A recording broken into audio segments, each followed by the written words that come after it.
And if you fall out, all right, are we ready? I'm ready if you're ready. I certainly am.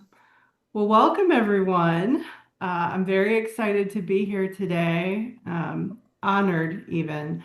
My name is Dr. Amy Hurd, and I am an instructor with the College of Social Work at the University of Kentucky. Before we get started, just wanted to go over a couple of things with you. One is that we'd like to keep everybody muted during the presentation so that we keep the cats where they belong and the dogs where they belong, and we can have them enter the Q&A if they're interested. But for now, we'll just go with this. So if you were someone who registered for continuing education credit, you must have registered through that training institute. So don't worry, after this, you'll get a follow-up email and it's going to give you directions on how to retrieve the continuing education credits. So today's presentation will last approximately 60 minutes. It's possible that Eric will go over a little, and that's okay. And then we'll have about 10 to 15 minutes for our questions, our comments, um, our celebrations. So at this time, I'll just go ahead and introduce Eric Morris, pronouns they, them, theirs. They are a licensed clinical social worker and Doctor of Social Work candidate in the Leadership and Administration concentration here at the University of Kentucky College of Social Work. They hold a Master of Social Work degree and bring over 7 years of clinical mental health experience, in addition to a prior 26-year career in the United States Army. Their scholarly work focuses on moral injury in social work and helping professions, with particular attention to how organizational structures, leadership practices, and ethical constraint. Whoops, excuse me, letting some more people in. Okay, I'm sorry. All right. Their capstone project examines moral injury as a systems level phenomenon and explores leadership responses that move beyond individualizing solutions, but toward organizational accountability. I think that's really important. Ethical sustainability and agency centered practice, grounded in humanistic, trauma informed, and anti-oppressive frameworks. Their work emphasizes translating scholarship into leadership practices that reduce harm and support integrity in human service systems. They also serve on the boards of organizations supporting LGBTQ youth experiencing homelessness and poor and working class communities.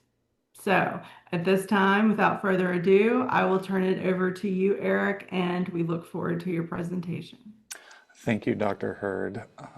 As I've stated before, I truly appreciate you and this. So good afternoon. I am Eric Morris, and I'm a Doctor of Social Work candidate at the University of Kentucky College of Social Work. This is my capstone, Holding Harm Leadership Beyond Compliance. And before we go anywhere, I want to say something about who all is in this room. Your practitioners, supervisors, educators, researchers, healers, and many others who have chosen this work or work similar to it. And some of you have held other people's suffering on days when you had very little left to give. This presentation is for you and about you, and I don't take it lightly. And we have about 60 minutes together, and there will be time for questions after. And I ask you to hold your questions until then, not because they aren't welcome, because the arc and the story of this presentation to move as one piece before we can pull it apart. I have been waiting a long time to be in this room. I'm probably going to cry at some point, and I also intend to enjoy this. So let's begin the journey. So before the work, the people. And there are people without whom this work would not exist. My parents, who gave me the beginning, my wife, Kim, who is here, who wouldn't let me say no to this. I love you. My kids, who remind me every day what it means to choose repair. My friend Tiffany, who I met over 7 years ago, and I said to myself at that point, she's going to be in my life. And who sits at the exact intersection of everything this work is about. In a brief little story, we had a community gathering for people working in the homeless service system about unsheltered individuals. And she stood up and said something that at that moment I knew, like, she's going to be in my life. And she said, people need therapy in the streets, not in a room. We need to go them and give them therapy where they are. And like, we continue to move towards that. Dr. Hurd, whose classroom I was in the spring of 24, where the spark of this particular topic began as I was watching Texas try to legislate people like me out of existence. And somewhere in that room, this work found its direction. Dr. Hips, whose classroom is where this framework found a name, and Dr. McGeorge, who led with rigor without losing humanity, and especially this semester, the weekly reminders to enjoy this and to have fun. And to the newly minted Dr. Lee from this morning and the rest of my cohort, who we have kept showing up for each other even when it got heavy and it got difficult. And to those providing care who ever cried in their car on the way home and still went back the next day. This is built from your experience, and it should have been built sooner. So I want to open this presentation the way the work itself began, not with data, not with a problem statement, but what it actually feels like to stand inside the system this research is about. This is a poem I wrote last year called Wound in the Room, and I'm going to read it to you, and I ask you to just let it land.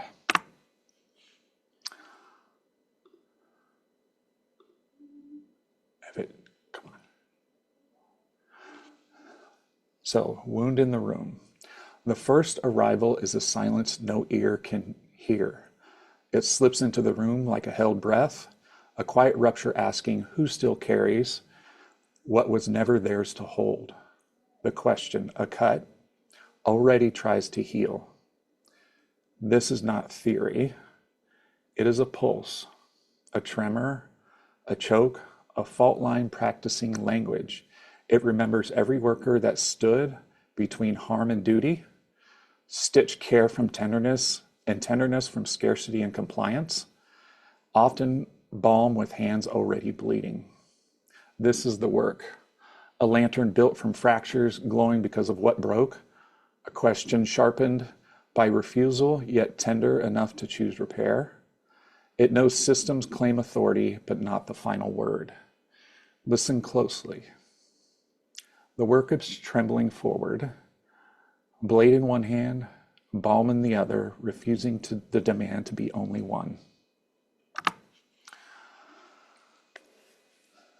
So here's the next 60 minutes, and hopefully we will move through this smoothly. And we will start with an overview, learning plan, a integrated map of this whole thing, and some context about how I got here. And from there, we're going to move through 3 scholarly products that make up this project, which are the systematic literature review, the conceptual framework, and a practice application paper. And we will close with key findings, implications, recommendations, and a slide I call designed burden, that I think is the most important thing I will say today. Questions and discussion will follow at the end, and this presentation is designed to move as one arc, each section building on the last, and by the time we get to the end, I want the argument to feel inevitable rather than ensembled. So let's go. This capstone, holding harm, leadership beyond compliance. Moral injury is what happens when somebody is required to participate in or witness actions that violate their deeply held moral beliefs and cannot stop them. It is not burnout. It is not stress. It is not vicarious trauma. It is a specific wound that comes from being made complicit in harm. The central argument is this: moral injury in social work organizations is structurally produced, not individually required.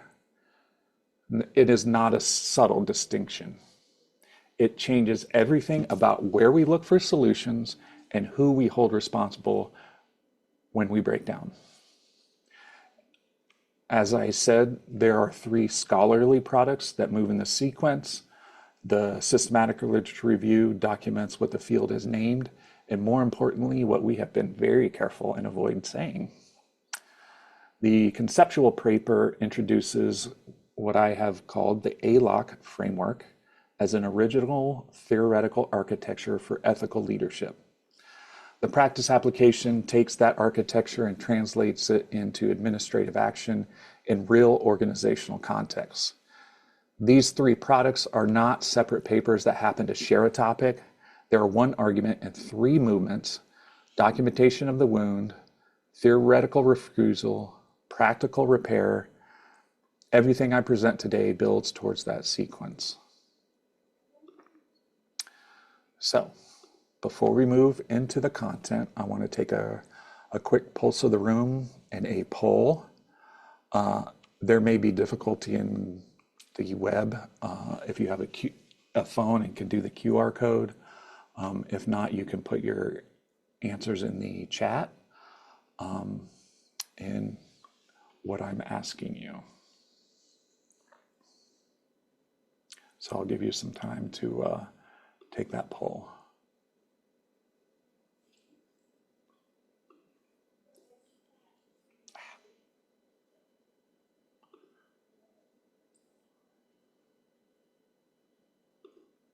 Sorry,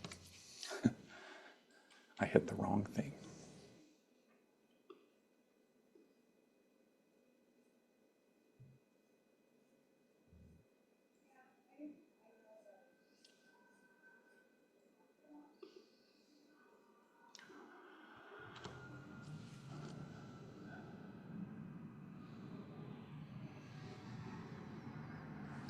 So you can continue to answer that question or that poll. And I asked that poll and those questions first because the presentation is not abstract for most of you. You're not just an audience, you're the context this work was built inside of. And by the end of today, being able to identify organizational conditions that produce moral injury in social work settings, not the individual conditions, but the organizational ones. That distinction is the entire argument.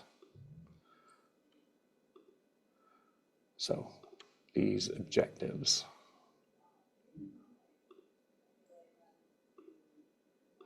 There we go. So by the end, you'll be able to describe this ALOC framework as a structural accountability tool for ethical leadership and distinguish between compliance-oriented and accountability-oriented leadership practices, because those are not the same thing, even when they look similar from the outside. And being able to apply at least one component of that framework to supervisory or organizational context that you already work in.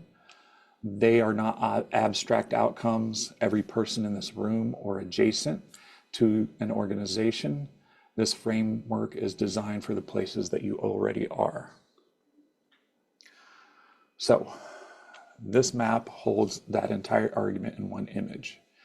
And I want to walk through it real quickly because once you see how the pieces connect, the rest of the presentation will hopefully make sense. At the top is the anchor claim. Moral injury reflects systemic conditions that persist, not because the system is cruel, but because it is efficient. That can be a hard sentence to sit with, and we will come back to it at some point. On the left side, you see the conditions that produce harm. Neoliberal organizational contexts produce and normalize chronic under-resourcing. That under-resourcing constrains ethical action, which accumulates into ethical dissonance. which manifests as moral distress and which deepens over time into moral injury. That this is not a dramatic or a sudden process. It is often very slow, cumulative, and by the time that most of us feel and are able to name it, we have been living inside of it for years. Below on the left, you will see the dominant organizational response to all of that harm: individualized interventions, self-care programs, resiliency training, mindfulness. They are not nothing, but they ask the person absorbing the harm to manage it better rather than asking the organization producing it to stop. On the right side, you will see what my argument is instead. That structural and relational interventions, ethical leadership and accountability, reflective and relational supervision, organizational repair, and collective responsibility. The three products of this capstone sit at the center of each one, feeding into that structural response.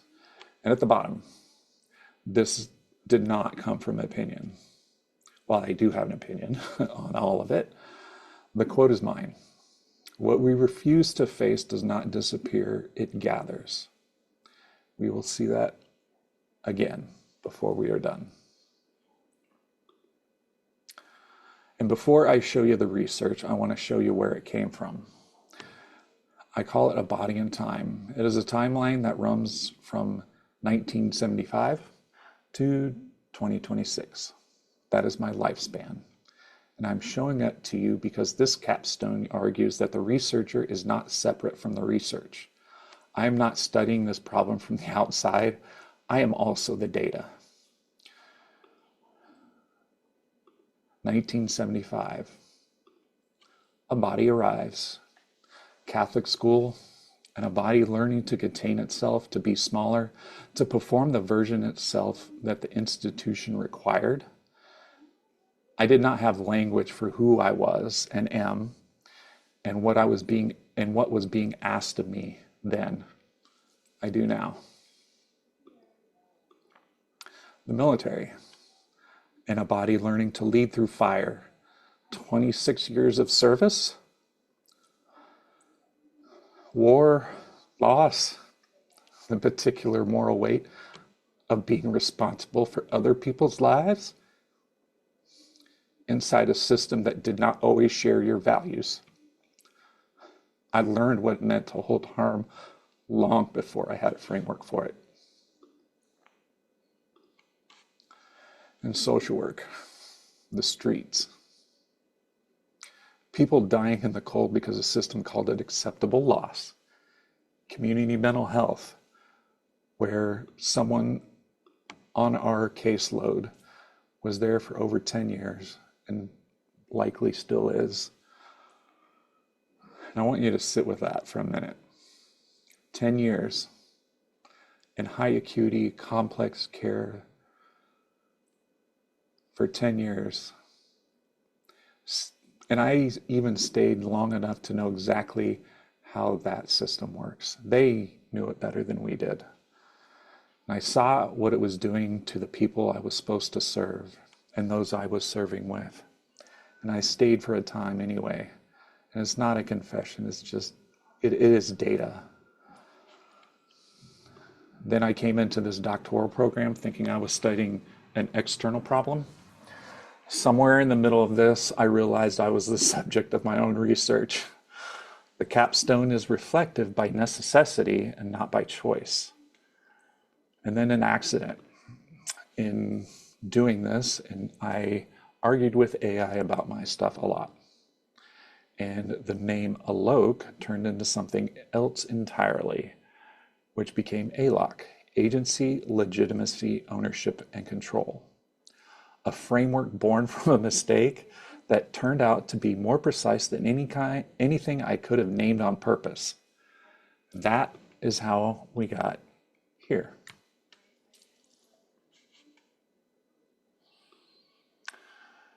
Before we look at the research, I want to name something about that research and why it was hard to find in the first place.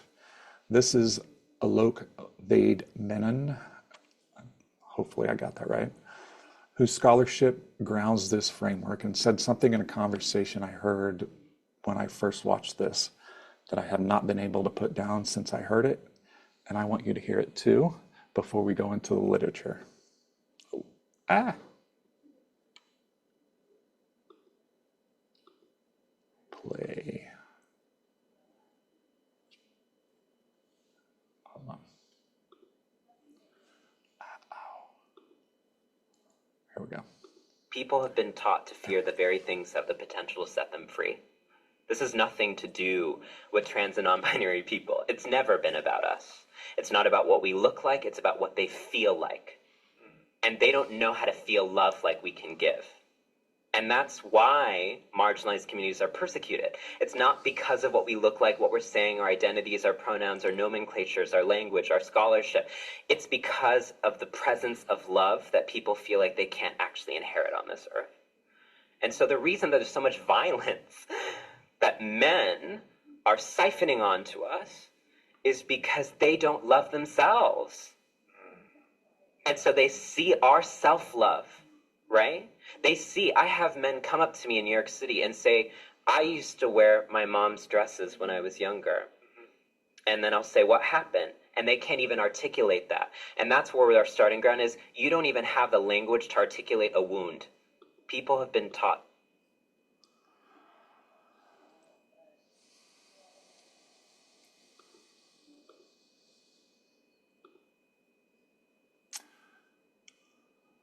Not even having the language to articulate a wound. That is the gap that the systemic literature review was built to address. Not because the wound isn't there, it is. It's always been there. And if we have been reaching for the wrong language, burnout, compassion fatigue, vicarious trauma, words locating the problem in an individual body rather than in a structure that produced it. The review is an attempt to find that language, and what it found was a field that has been circling the wounds for decades without fully naming it. And this image really needs no explanation. If you've ever driven home and fallen apart in your car before you could get inside, you already know what this section is about. And then you go back the next day anyway. I want to say something that the literature often skips over. That social work was not created despite this experience. It was created out of it. The profession was built by people who looked at suffering in the dominant culture and had decided to ignore, it was built by people who looked at the suffering in the dominant culture that decided to ignore it and then refused to look away. And that refusal is in our DNA. And along the way, institutions built to hold that work begin asking people inside of it to manage their own breaking down quietly, to practice self-care, to be resilient, to keep going. The field named the wound and then mostly looked away from what was actually causing it. The systematic literature review documents that wound. There's one central question for this literature review. How does leadership practices contribute to and respond to moral injury in social work? It sounds deceptively simple. And we have a lot to say about burnout, vicarious trauma, and compassion fatigue. What we have considerably less to say is about the role of leadership producing, sustaining, and interrupting those conditions. The gap is not an accident. It is a pattern. It is on by design. The review showed that humanistic, relational, and anti-oppressive perspectives are the lifeblood of this question and the answer. That framing matters because it holds the practitioner and the organization simultaneously.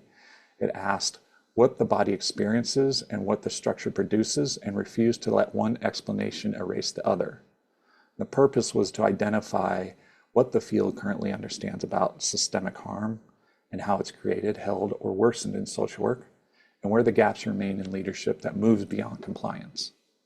Databases searched were those like PsycInfo, Social Service Abstracts, PubMed, and others, and followed the guidance of this type of research. Military-only studies without organizational relevance, individual-level burnout studies without systemic framing were excluded because the review was specifically interested in the organizational and leadership dimensions of harm alongside the lived experience of it, not one without the other. And this search process followed PRISMA guidance, which I will show you on the next slide. Keywords of moral injury, ethical distress, organizational harm, leadership, social work, helping professions, and moral suffering. Inclusion criteria included peer-reviewed studies published between 2010 and 2014 in English focused on practice setting or organizational contexts. Exclusion criteria removed the military without organizational relevance in individual level burnout or response studies without systemic framing. This is the PRISMA chart, and it's a flow diagram for the literature review, and it stands for Preferred Reporting Items for Systemic Reviews and Meta-Analysis. It is the methodological standard for documenting how studies were identified, screened, and or included and or excluded. I'm showing you this because the rigor matters. And as I make structural claims about organizational harm, I want you to see those are grounded in transparency and replicable search process, not just in my opinion or experience alone, though they have both informed the question I have asked. And the search began with those databases and included the things that were important, like leadership and harm and organizational aspects. One note you're going to find in this presentation, in my project, and in this review, that moral injury was recently added to the DSM. I'm aware of that. It did not appear in my search results in a way that changed the analysis, and I want to name why that matters. The DSM inclusion is consistent with a pattern of this review documents. The field takes a structurally produced wound, gives it a diagnostic code, and locates it in the individual. That is not neutral. It is an institutional one. It determines who gets treatment, who gets billed, who gets labeled, and who gets off the hook. The review was looking for organizational leadership dimensions of harm. A diagnostic framework that individualizes the injury was outside the scope by design, not by accident. What remained after the screening became the evidentiary basis for the themes I'm about to walk through. This did not come from opinion, it came from this right here. The review surfaced three themes. The first was leadership as balm and blade, that leaders both hold and harm. They buffer ethical strain and reinforce systems that produce it, sometimes in the same meeting, sometimes in the same sentence. A supervisor can genuinely care. Almost all of those supervisors I've seen or heard or know do care genuinely about their staff. And still, we transmit institutional harm downward because the structure we operate in requires it. It is not hypocrisy. It is a reform trap in action, and we will come back to that. The second is organizational contributors to moral injury, leadership decisions, risk management culture, resource scarcity, policy contradictions that often produce conditions where workers and leaders alike participate in harm they cannot reconcile. I want you to hold that phrase, participate in harm they cannot reconcile. That is not burnout. That is not compassion fatigue. That is more specific, and we have been imprecise in naming that. The third is the systemic contradictions. That harm emerges when workers face mandates that conflict with their ethics of care, their equity commitments, their relational integrity. And I want to name this concretely because the abstract language lets institutions get off the hook. In 2024, as I mentioned, the Texas legislature was actively working to make people like me, clients I serve, illegal. Not metaphorically, literally legislatively illegal. Bills designed to erase trans and non-binary people from public life, from healthcare, from protection under the law. And clinicians across the state, across the country, handed a political project and potentially, and sometimes even more now, being asked to implement it, to navigate it, or to absorb the consequences of refusing it. That systemic contradiction lands in us, in our bodies, in the bodies of our clients, in the bodies of every person who has walked into a room that week or any week knowing the law was being used as a weapon against the people they were credentialed to serve. Political warfare, as Audre Lorde told us. And the literature confirms what the experience already knew. This is not exceptional, it is a pattern. Compliance culture is not a neutral administrative function.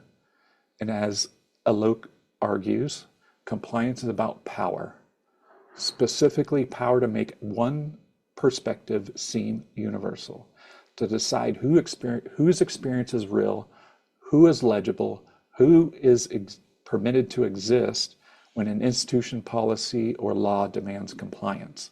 It is demanding that we enforce the power structure regardless of what it costs us and the people in our care. That cost is everywhere. It is in the literature, it is in the room, it is in you, it is in me, it is in everything that built this framework. Compliance-oriented environments do not just fail to prevent ethical harm, they are designed to produce it in specific also people and bodies, calling it a personal problem. The gaps, 3 of them significant. Limited leadership focused research. We have a substantial amount of literature on even practitioner experience of moral injury, and even more so within the military lenses. There's a considerably less, very few, how leadership behaviors specifically produce or mitigate the moral harm. This lens keeps landing on us as a worker, as an individual, and it rarely, if ever, lands on the people and the person with the authority to change the conditions that we are living in. Second is over-reliance on compliance frameworks. We consistently treat ethical strain as an individual deficit, something to be managed, treated, trained away. The systemic framing, when it appears, if at all, tends to dissolve back into individual solutions by the time recommendations are made. We name the structure all the time, and then we hand the repair off to a person, to an individual to manage for themselves. Third is the insufficient integration of relational and anti-oppressive frameworks. Very little research attends to the identity, power, and intersectional harm of leadership responses. Who bears the burden of moral injury is not random.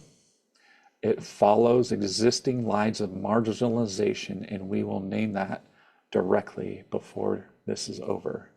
Those gaps are not oversight. They're the shape of what the field has been willing to say. This capstone is an attempt to say what it hasn't and to offer something to help with the wound. And as moral injury has continued to be linked to structural contradictions, organizational failures, leadership practices shaped by compliance rather than care, it is not a radical finding. It is a finding we have had access to for years and have not fully acted on. That we experience ethical strain when expected to uphold systems that conflict with their personal and professional values, their justice commitments, humanistic practice, and the research says and shows this clearly. The organizational response has largely been to offer yoga. It is not wrong, but it's not the answer. Across disciplines, research shows and emphasizes that moral injury is not an individual deficit. It is a relational and systemic wound, and yet few models exist to equip leaders to hold harm at the organizational level. That gap is precisely where this capstone enters. In the SLR document, The Wound, it named what the field has been circling without landing on. What comes next is the theoretical architecture for repair. And before we get there, take a moment.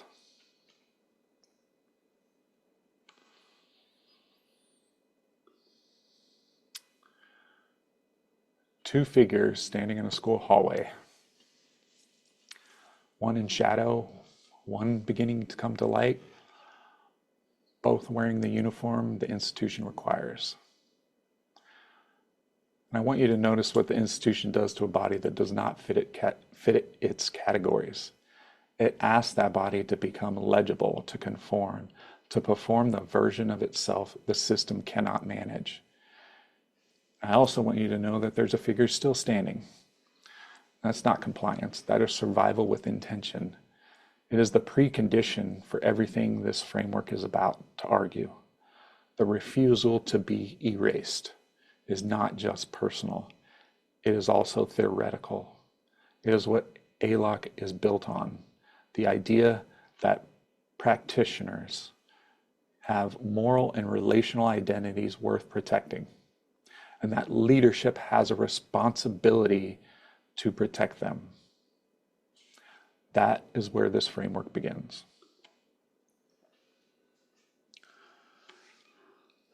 The conceptual paper argues that social work organizations produce moral injury through documentation pressure, policy rigidity, productivity demands that conflict with our own professional commitments.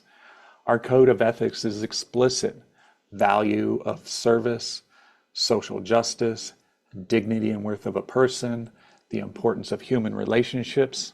They're not suggestions.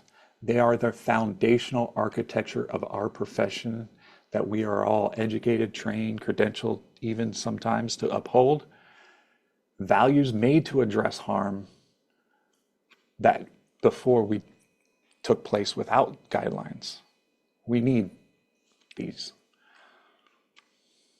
And then we walk into organizations where productivity quotas, managed care oversight, risk management systemically constrain our ability to enact any of them. The code says the client is central, and they are. The billing system says you have 45 minutes. The code says dignity and worth. Documentation requirement says check that box. The gap between the profession's stated values and the operational realities live every day, and it's not incidental. It is where moral injury is produced. Leadership responses grounded in compliance do not address the gap. They manage it. They relocate it onto the practitioner and call it resilience.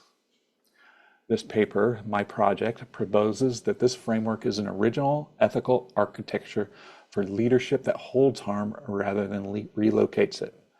And that phrase, hold it rather than relocate it, is a conceptual hinge of this entire capstone. The theoretical grounding draws from moral injury theory, relational and feminist ethics of care, trauma-informed supervision, and anti-oppressive practices. Kimberly Crenshaw's intersectional framework in 1989 grounds this analysis of how harm is distributed unequally across identities.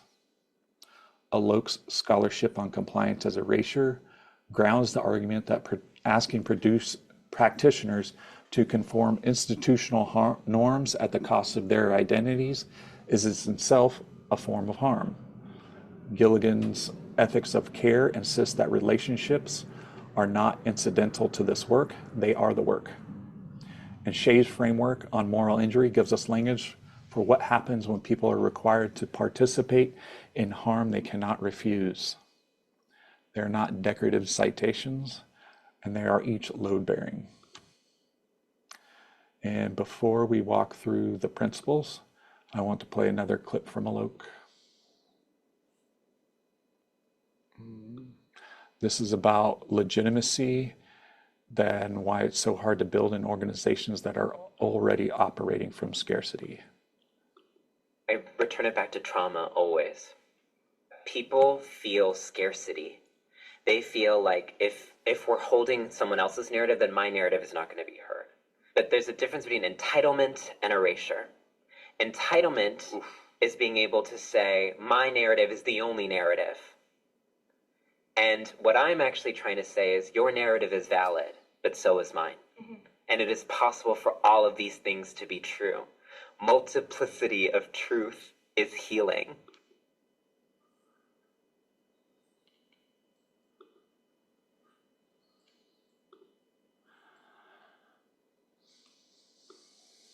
Multiplicity of truth is healing. That is the theoretical grounding that legitimacy stands on. And it's why that legitimacy violations are so damaging. Not just that they silence one person, it's that they operate from the premise that there's only one narrative that can be true at a time. That if your experience is real, mine must be wrong. That is scarcity logic applied to identity. It's how institutions justify erasure. Legitimacy in ALOC refuses that premise. It says the practitioner's experience is real and client's experience is real, organizational harm is real, and all of them can be true at the same simultaneously. Building it into supervisory practice is not soft, it's structural. It changes what counts as evidence in an organization. It changes whose knowledge gets used to make decisions. It changes everything. It's not an intervention or a technique, it's a leadership stance. It's a stance, not a checklist. It's not a training module you complete and certify out of. We love certifications. It is an orientation towards power, harm, and accountability that shapes every decision a leader makes. And the premise under all of these, holding it together, if you will, that consent can only be given and care can only be offered. And if those conditions are absent, what you have is not leadership, not supervision, not helping relationship, not care. It is violence and extraction wearing the language of care.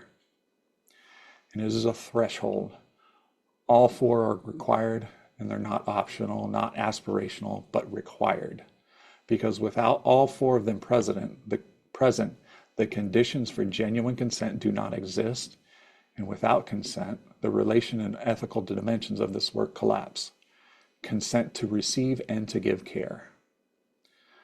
Agency is expanding our capacity to act with ethical intention within those structural constraints, not removing the constraints because we can't do that unilaterally often, but naming them honestly and finding available room within them. An agency, asking what you can do and your experience is real, and expanding beyond that contradiction and in that space. And legitimacy isn't simply about trustworthy or consistent. It does include those things. It's about recognition, refusal to make someone unreal. That when an institution, a supervisor, policy, law says that your experience isn't real or not valid, that it's not credible, what they know from living in your own body and doing this work, that it doesn't count as knowledge, that is a legitimacy violation. It is erasure, and erasure is not a metaphor, it's a mechanism of harm. Legitimacy asks leaders to actively counter that harm. To say, your experience is real, your knowledge counts, your identity does not need to be managed or minimized for the organization to function. It is a relational and political act, not just a supervisory one. Ownership being collective and not individual, and a responsibility and accountability for naming the harm, tracing the origins when something goes wrong. And the dominant response currently often is to find the person who's responsible who failed and roast them. Ownership asks instead, what did the structure produce? And who with authority is willing to say that out loud? Control is boundaries. Integrity that protects practitioners' moral and relational identities is surfaces where we can refuse, and when we do, what it does cost. Because in this environment, in these organizations, that refusal and that cost is real. And it doesn't, this framework is not pretending otherwise.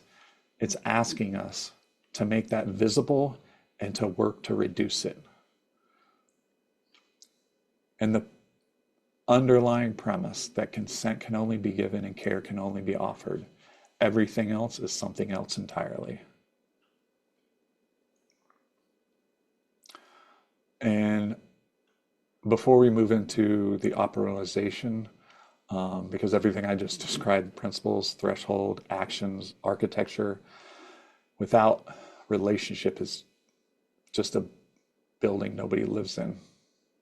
So I'm going to play another clip. And that continues to ground this framework. And I want you to listen for what they are saying about where security actually comes from.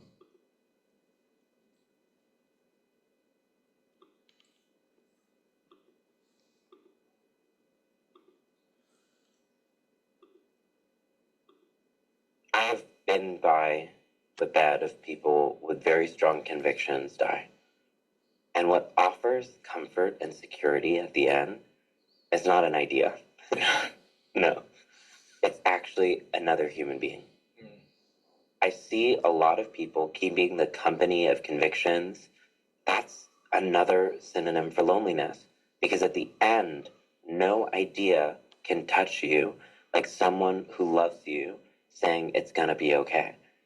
That security that we're seeking in a political belief, in a political party, in an abstract concept is available to us now if we build close relationships with people we can be honest with.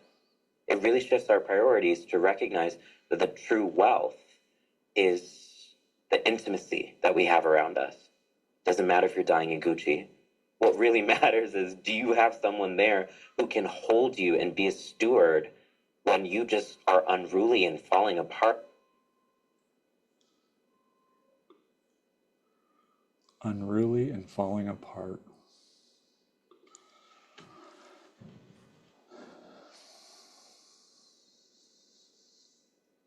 Time, recognition, and consent. These is what I call the carrying containers to put it into operation from an ethical stance into a practice. It's simple, but the implications in practice is not. It transforms supervision into a relational practice where the ethical constraint can be named, held, understood, and worked on collectively, not fixed, managed, or anything away, to be held. And I want to be precise about what it means and what it doesn't mean. This does not end systemic constraints. It doesn't change the billing system or the caseload or the policy asking something of you to do something that violates your values. What it can do is prevent moral isolation to ensure that the practitioner is not alone inside the harm the organization is producing. And that distinction matters because moral isolation is its own injury. The experience of carrying something that cannot be named in an environment that will not hold it is what turns moral distress into moral injury over time. Carrying containers interrupt that process. A supervisory encounter becomes a site of ethical awareness, consent, and collective problem solving rather than performance monitoring. And I want you to notice what it requires. It requires a supervisor who has done enough of their own work to tolerate sitting with harm that they have done, that has happened to them, that they cannot immediately fix. It requires an organization that has created protected time and psychological safety for that encounter to happen. It requires the conditions that ALOC establishes. The image on the slide I came to save, like we've all been there. He needed to be heard. That is the whole thing right there. The most dangerous assumption that we make as a helper is to bring into room is that we already know what they need. The carrying containers asks and begins with humility to ask, what do you need?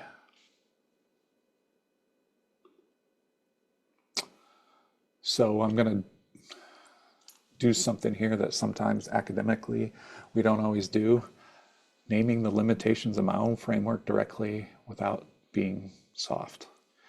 It operates within conditions that cannot fully change. Functioning inside systems that produce harm it addresses. It is not minor. That is a reform trap, and it is real. And the reform trap is this: any leadership model existing within institutional structures is shaped by those structures, even as it tries to change them. ALOC in this framework is not exempt from that condition. A framework rigorous enough to include itself in its own critique becomes more credible, not less, and I'm naming that. Misapplication is a specific risk, and it occurs when it's implemented as a relational practice without structural changes, increases emotional labor, and when what it becomes is a more sophisticated way of asking practitioners to feel better about conditions that remain harmful. And the empirical testing hasn't occurred. It's a conceptual framework. It's theoretically grounded and practice informed, but it has not been tested in controlled or participatory research contexts. That's the next body of work. Organizational willingness to engage in power sharing and reflective practices is required, not assumed. It does not work in every organization. It is designed for organizations that hold social work values, even if they're not social work organizations, but the values as commitments, but don't have the internal architecture to enact them. In organizations where leadership is actively hostile to people and their voices, the framework will not be used as a tool, will be used as a tool of performance rather than repair. It's not a reason to abandon it. It is a reason to be honest about where it can and cannot operate.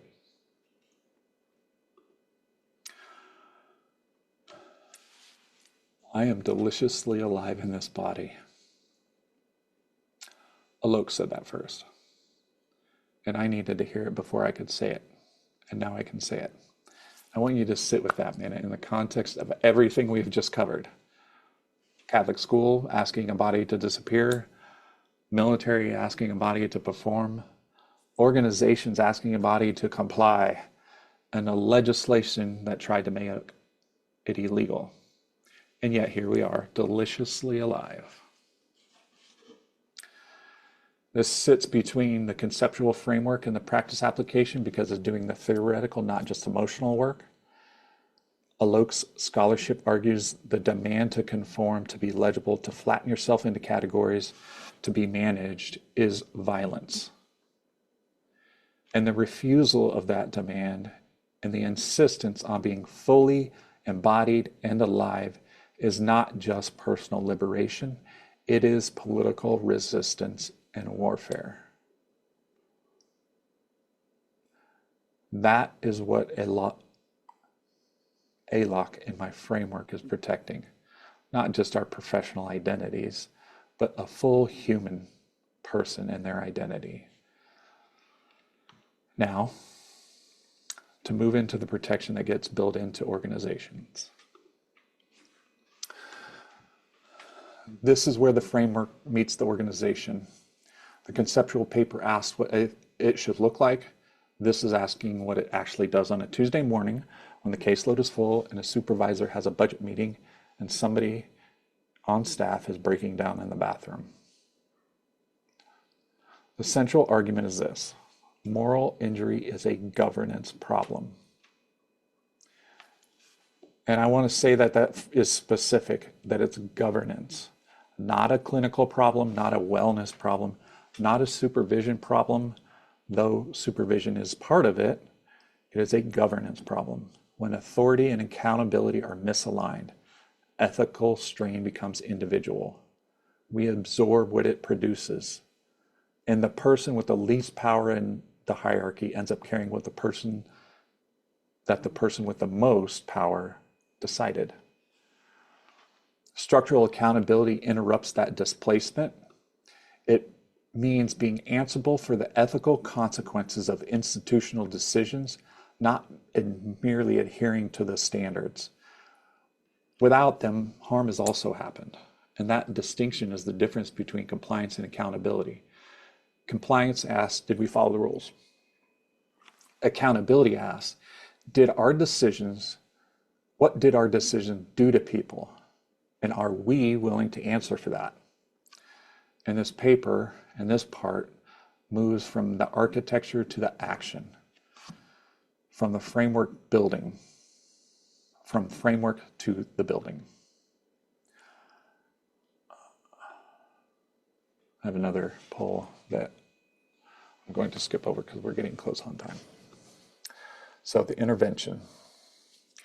It produces a distinct administrative action and where this stance becomes a practice. We'll walk through them because abstraction is where frameworks die. Organizations don't implement stances, they implement actions and policies, protocols, decisions about how time is structured and whose voice is heard, what gets documented and what gets ignored. Agency in administrative action names meaning the constraints out loud rather than managing them privately. It means a supervisor who says in a team meeting, I know this policy is asking you to do something that conflicts with your values, that harms you and your patients, and I want to talk about it. Rather than a supervisor who privately acknowledges the problem and then publicly performs compliance. The first creates the room, the second creates isolation. Legitimacy in this action means when a practitioner says the policy is harmful to me and to the people we serve, that statement does not get dismissed, minimized, documented, and filed away. It becomes an organizational matter, not a complaint to be managed, not a note in a log, a named condition the organization is responsible for holding and responding to. Legitimacy says your reality is real and the organization does not get to look away. Ownership in the action means aligning authority with answerability for those ethical trade-offs.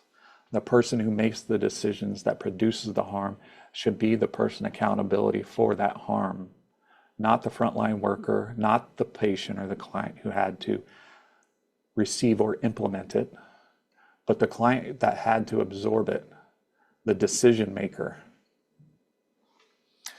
Control in this action means surfacing where practitioners can refuse and what that refusal costs them.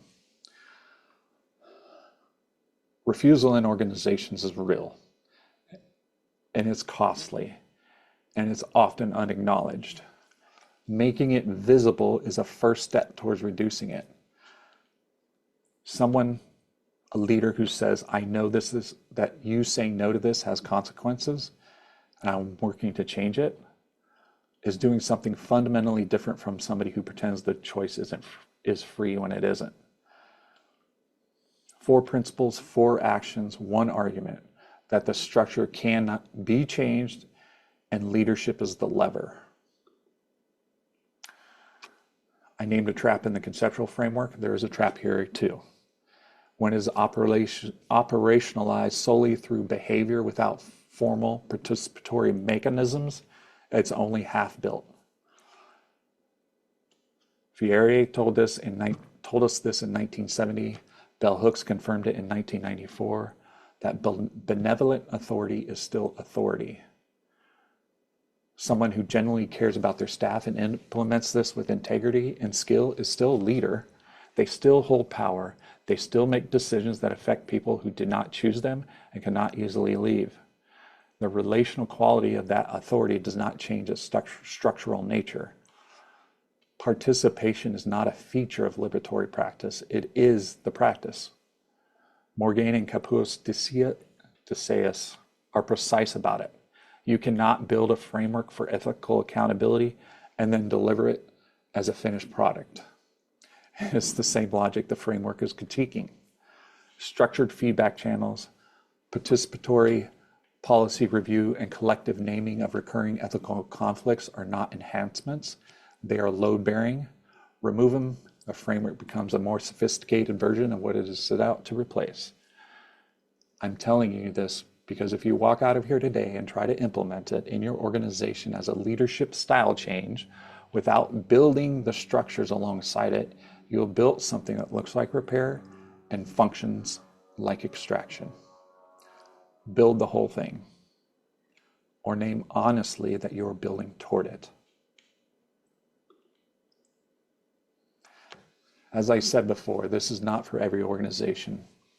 We have a long history of taking frameworks and applying them everywhere, and they mean nothing. It is designed for organizations that hold the values and commitments, but haven't built the architecture. It is a specific population of organizations, not a small one, but it is specific.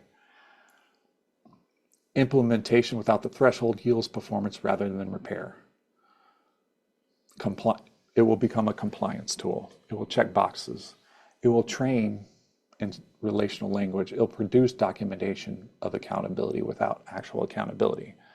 And the practitioners inside of it will know the difference immediately, because we always do. And often the first to leave are ethically aware and capable of absorbing the cost. And not all those who stay are unaware. They just can't afford the cost often. The external accountability structures are not optional supplements to the model. Licensing standards, accreditation requirements, workforce organizing, they are pressure conditions that make voluntary ethical governance sustainable rather than exceptional. Baines and Rapport and colleagues and others are clear about it. Organizations do not maintain the climates through goodwill alone. They name them because there are consequences for failing to do so. Regulatory structures is what the profession has built over decades and do their most important work. They emerge from genuine historical harm without them, and they represent real protective progress. This framework in ALOC operates above that floor, not instead of it. Compliance is a minimum, it's the floor. This framework asks, what happens when you refuse to stop there and keep going?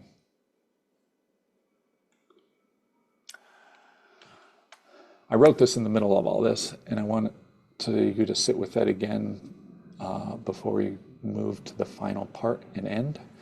What we refuse to face does not disappear, it gathers.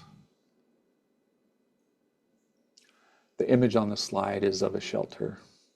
Rows of beds, fluorescent light. People made into a problem that the system could warehouse rather than a wound the system had to heal. This is what gathering looks like in reality, tangibly. What happens when institutions refuse to face what they are producing. The harm does not resolve, it accumulates, it concentrates, it finds the people and the bodies with the least protection, and it settles there. These next few slides are what do we do with that knowledge? Not as individuals, but as an organization, as a profession. I love social work. I love being a social worker. And I love us enough to say we need to change it.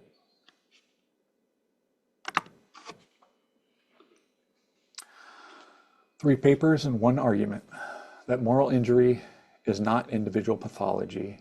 It is a structural outcome of organizational design.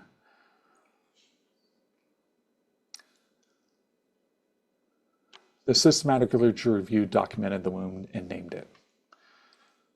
Moral injury has an organizational address. Leadership is one of the conditions that produces it. The conceptual paper theorized conditions for repair through ALOC and carrying containers. That is not a personality trait or supervisory style. It's a structural stance that requires specific administrative conditions to function. That consent can only be given and care can only be offered. Everything else is something else. The practice application translated those conditions into administrative action through accountability, moved from what leadership should be to what leadership should do on a Tuesday morning.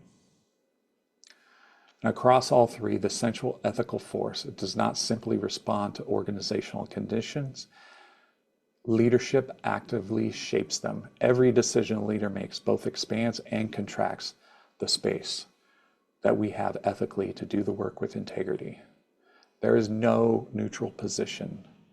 Leadership is and becomes both a balm and a blade, which one it depends is on whether it is accountable to the person that it holds power over. It is a finding, not an argument, is what 11 odd pages of a scholarship across 3 products come down to. The implications for practice that supervision be oriented from performance to ethical accountability.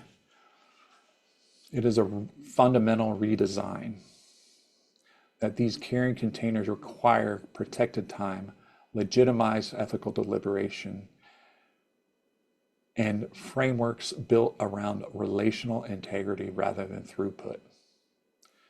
Policy that compliance in the culture produces conditions for moral injury, documentation requirements, metrics, risk management.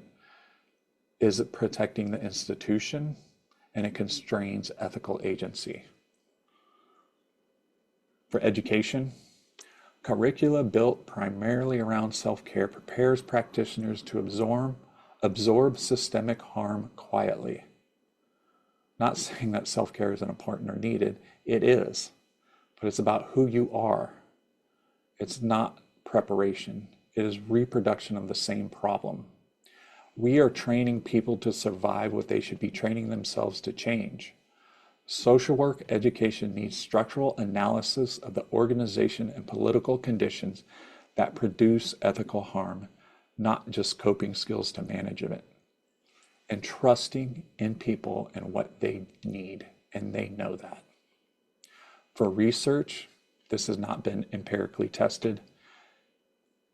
Participatory and qualitative methodologies are needed that center the experience of practitioners rather than measuring outcomes from the outside, and that the institutional distribution of moral injury requires specific attention.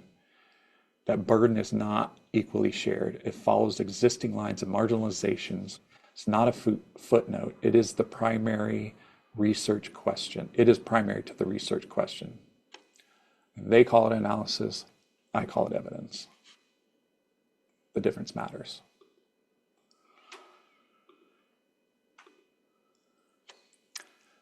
Embedded ethical reflective supervision in policy. Protect it at all, from all pressure.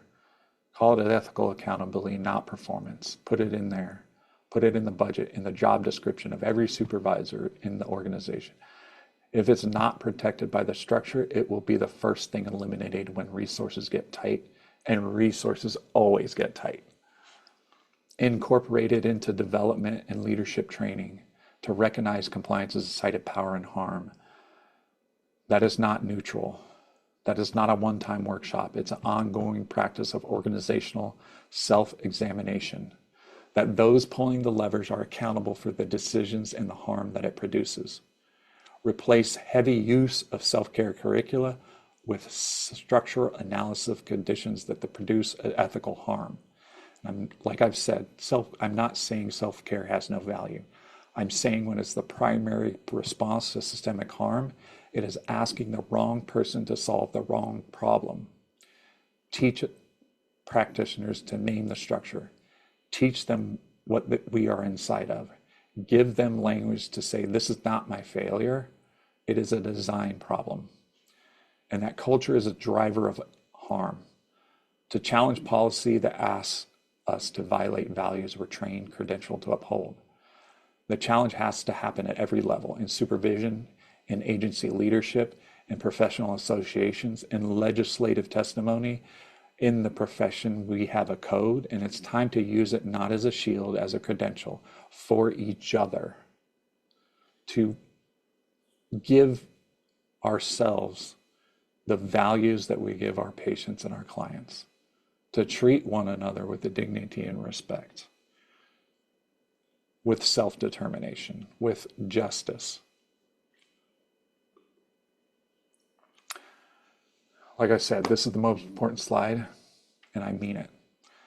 Everything before this has been building towards this, that the burden is not equally shared, and it rarely has been. The unequal distribution is not a coincidence. It's not a gap in the, it is not a gap in the research, and it is. It's not an unfortunate byproduct of under-resourcing. It follows lines drawn long before organizations and social work even existed. Lines of race, of gender, of sexuality, of class, of ability, of every axis of power, of marginalization that structure produce, and who gets to be fully human in this society, and who gets to assigned to absorb the costs. Those who hold marginalized identities in already under-resourced organizations absorb that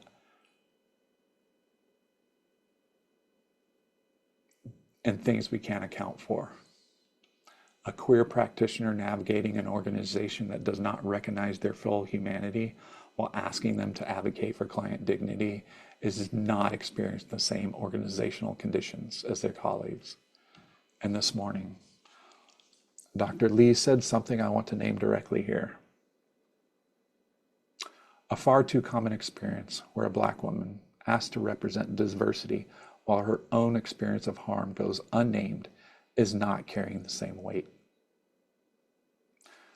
Dr. Lee's scholarship grounds that observation in Black feminist thought and organizational justice theory, examining how racialized workplace stress, burnout, and accountability intersect in the very conditions this capstone documents.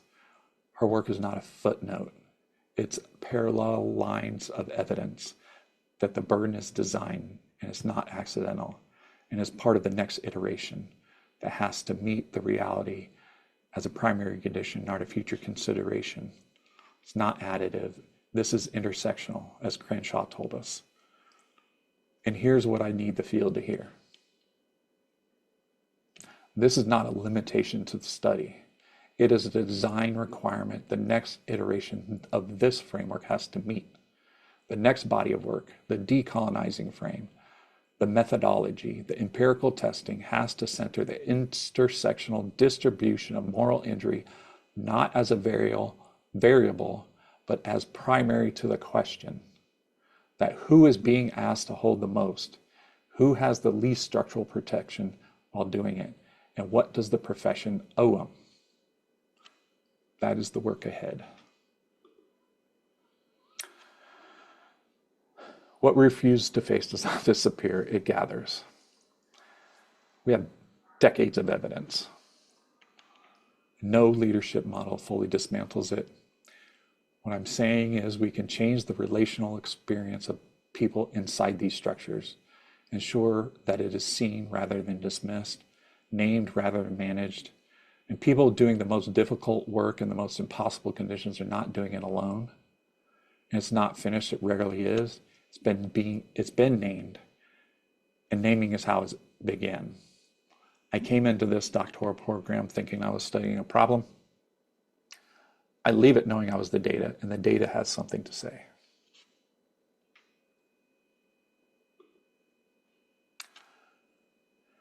The reference list is what I've used within this presentation. For those of you earning continuing education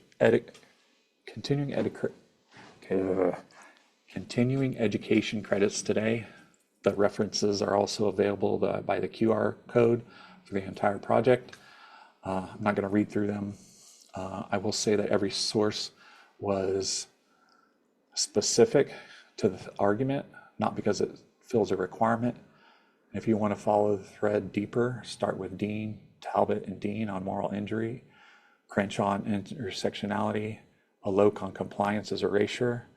Those three will take you further into the heart of what this is doing.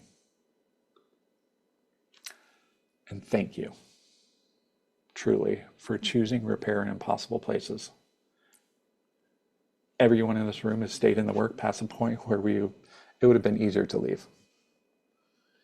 That is a form of resistance. And this is dedicated to that choice and what it costs. I'm at time, but I have time for questions. And I'm genuinely interested in what landed, what you push back on, and what you want to take into your own practice or organization. And thank you for being here with me.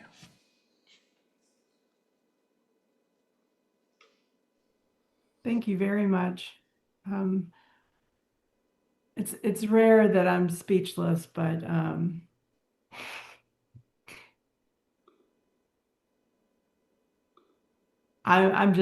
I'm floored by your work here. It's been a pleasure to work with you, and I'm so eager for you to engage all of these people who showed up for you today. I mean, this is an incredible number of people. Um, I've been over this presentation with you and it still blows me away. I just am so grateful for this work that you've done. And I don't know if you can read in the chat, but people are celebrating your work and grateful for it. And its impact is still unknown. But I do hope that people will ask questions and speak up. Yeah, thank you. As you know, you're huge in this.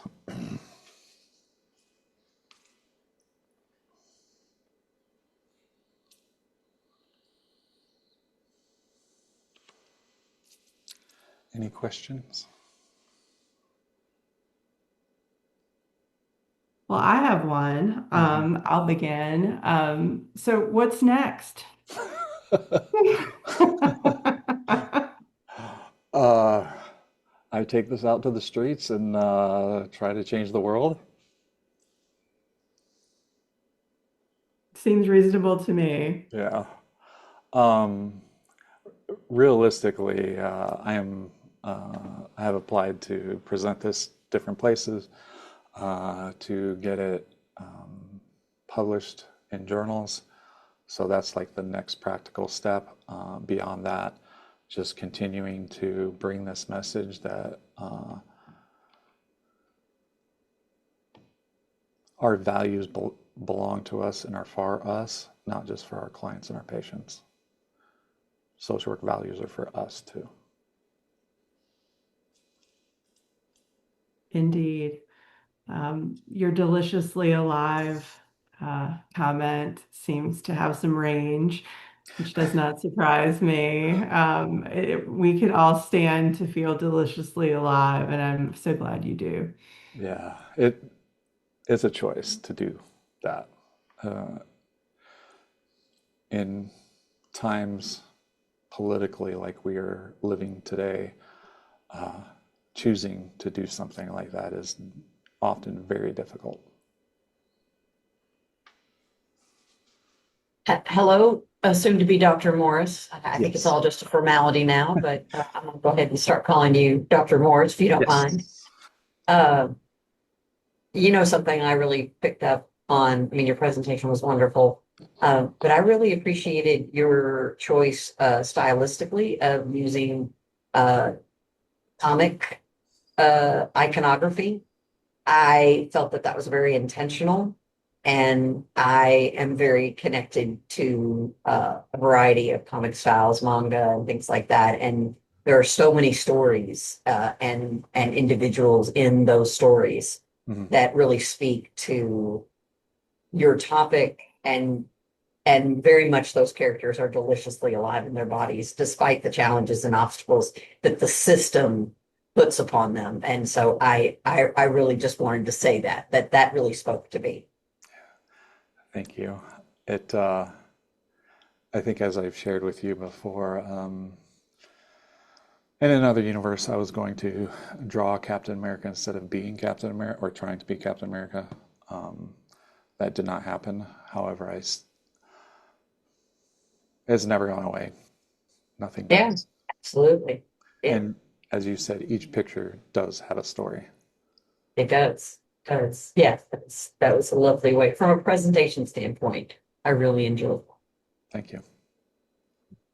Thanks, Dr. Scanlon. Absolutely. Before we get to the grand finale, I see Dr. Hips is making an appearance on the screen. I feel like Dr. Hips is about to Yeah. say something. Yes, I wanted to come support. I was kind of waiting till we hit the big congratulations, Dr. Morris moment. But I'll go ahead and say my piece. Um, it has been an absolute pleasure working with you, Dr. Morris. Getting you in the midst of your conceptual paper and seeing how this has transformed has been absolute joy and pleasure for me. And just know that I'm going to continue to support you and cheer you on as you continue to move through the spaces. And I'm definitely excited to hear about all the wonderful presentations and publications that you will do based off of this work. So congratulations again on a fantastic job. Thank you, Dr. Hips.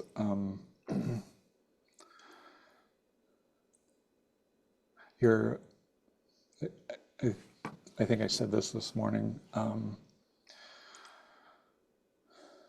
that your messaging of being a cheerleader, like I knew it when I first heard it, that it was like genuine and authentic, but to truly see it in action and continuing is just, it's unfortunate to say that it's rare, but it is something I truly treasure. So thank you. Does anyone have any thoughts or questions related to this fine presentation? I know we're all curious people with lots to lots to think about. Yeah. Well, I do want to hear. Hi, I'm Oh, go ahead. sorry. I don't Yay, know if I'm getting Kim. this. Yes, go Yeah. ahead. Hi. Yes, I don't know if my screen's on or if you can see me. So hi, can you see me? Okay. we And this is can. Tiffany with me. So I am Mrs. Morris. I am Nick's partner, Dr. Morris. I wanted to publicly say to the forum, congratulations, Dr. Morris. I am so proud of you as well as your family. And for all of you that are there, I am the support system of the partner, the wife in the background as these changes have happened. And for all of you that have been part of his cohort and his friends and through this process, thank you. I'm going to cry too because he's done so much, or they've done so much work on this. And we're just so proud of you. And formally, you can say it too. Congratulations. Yeah. And Dr. Morris, welcome. Thank you. Yeah, I think the lingering question is why we haven't made this official as we can today. So let's go ahead and do that. It is my pleasure to introduce Dr. Eric Morris. Congratulations, Dr. Nick, as you've done it, and I'm so proud of you. Yeah. Thank you. Congratulations, Dr. Nix. Thank you. Congratulations, Dr. Nix. Thank you.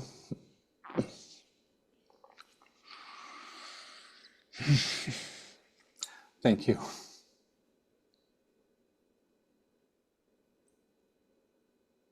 Also, I just want to, and I'm going to try not to cry, and that's like, I cried a little bit, and that's a big deal. Last night I was talking with someone about not feeling valued and or seen in some of the work that we do with people experiencing homelessness and just a lot of the work that we do. And I think hearing this while I've heard it, because I've been listening to you as you prepare and do all these things, it was amazing to hear it. And also just like, I'm looking forward to using it as a tool to help the different organizations that we're a part of develop this internally, because my own feelings and days that I want to quit, which included last night, right? But I'm still here and I didn't. And this is very powerful. And I'm super excited to work on implementing it and helping you find speaking and training things and all the things. And yay, so proud of you. Thank you.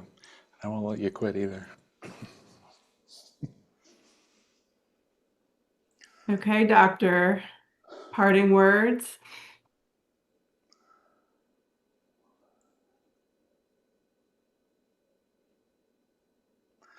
to to be human, humble, understanding, mindful, attuned, and nuanced is to be human. Go be human. Thank you, everyone. Thank you. Excellent, excellent, excellent work. What a contribution, and what an honor to be here with all these lovely people to support you as well. Congratulations. Thank you. All right, everyone, let's go be human and honor Dr. Morris.